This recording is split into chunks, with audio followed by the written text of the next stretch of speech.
The message for today is everything is either possible or impossible. And it all depends on how you look at it. There's no ins or buts about it. Something can be possible for you, and something can also be impossible for you, depending on how you look at the situation. And there's two ways to look at possibility. There's a simple-minded way to look at possibility, and there's the infinite-minded way to look at possibility.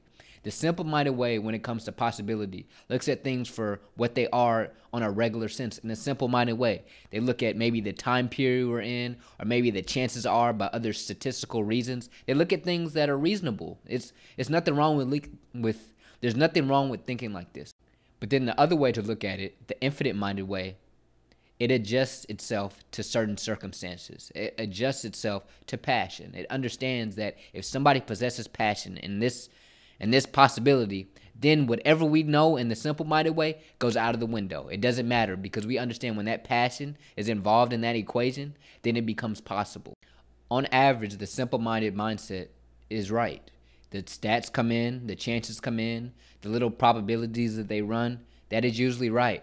But the infinite-minded mindset calculates also the things that are infinite. It calculates the passion that can be put into something that would change the whole equation.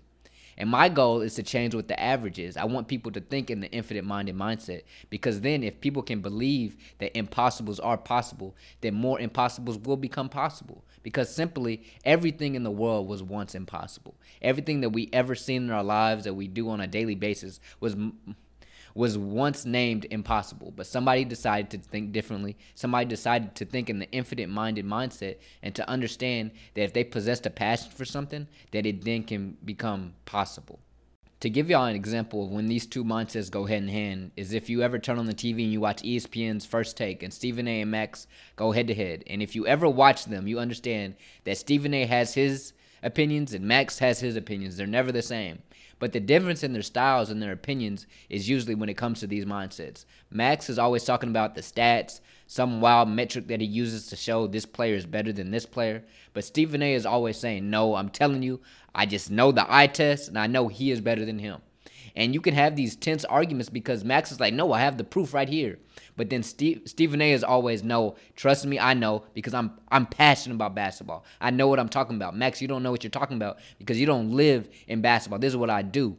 And so what Max is saying is that he has the simple-minded mindset, and there's nothing wrong with it. And most times, he's going to be right in most scenarios. But Stephen A. also understands in certain scenarios, there's some things he can see that he can't see because he looks beyond just the stats. He looks beyond just a simple-minded way to look at something that's going on. He understands that these players possess something that can't be put on a stat sheet. And that's why he's so valuable in these discussions. And that's why other people need to understand that this mindset needs to be used more often. Now, I'm not saying that stats and possibilities that you can account for aren't useful. But what I'm saying is that way of thinking doesn't account for the things that can change the whole equation.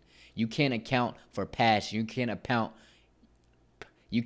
for something that's going to change the whole way we look at things. So if you get anything out of this whole little segment, it's that if you want to do the impossible, you must first believe that impossibles are possible.